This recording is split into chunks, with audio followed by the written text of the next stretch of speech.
কি গো? কটা বাজে বলো তো? এই তো 10:30 বাজে। अच्छा। এই সময় হলো তোমার আসার? তুমি জানো বিয়ের আগে কত রাতে আমি বাড়ি আসতাম? বিয়ের আগে আসতে বলে কি তুমি এখনো আসবে? তুমি ভুলে যেও না তোমার বিয়ে হয়ে গেছে। বিয়ের আগে তুমি যা ইচ্ছা করেছো আমি কিচ্ছু বলিনি, কিন্তু এখন যে তুমি এই জিনিসগুলো করবে এটা কিন্তু ঠিক নয়। আমি তোমার সব কথা শুনে চলি, এবং তুমিও চেষ্টা করবে আমার সব কথা শুনে চলার। আমার একদম এগুলো কিন্তু ভালো লাগে না। আর দ্বিতীয়বার এগুলো করার চেষ্টাও করবে না। তুমি জানো সকাল থেকে আমি সারা দিন কাজকর্ম সবকিছু করি, আর তুমি একটুখানি সময় পাও সেটা আবার বাইরে কাটো। কাজ থেকে আসো, যতটুকু সময় থাকে বাইরে গিয়ে কাটো। তাহলে এলে কাটো বাড়িতে, বাইরে গিয়ে কাটো। রাত্রেও কাজে আসবে, তারপরে সকালবেলা উঠে আবার কাজে চলে যাবে। কালকে আর আমার কাছে থাকতে হবে না, আমার সঙ্গে সময় কাটাতে হবে না। আমার ভালো লাগে না, বিশ্বাস করো। তুমি আমি শেষ দেখে ছাড়বো, এই বলে দিলাম। এই দাঁড়াও দাঁড়াও দাঁড়াও, তোমাকে আজকে এত সুন্দর লাগছে কেন বলো তো? কি ব্যাপার? যাই বলো আর তাই বলো, আমার বোনটা কিন্তু সেরা।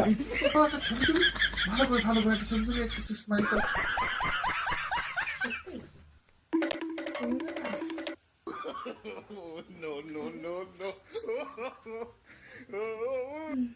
बेटा मौज कर दी, हाँ मौज कर दी वाह बेटे वाह।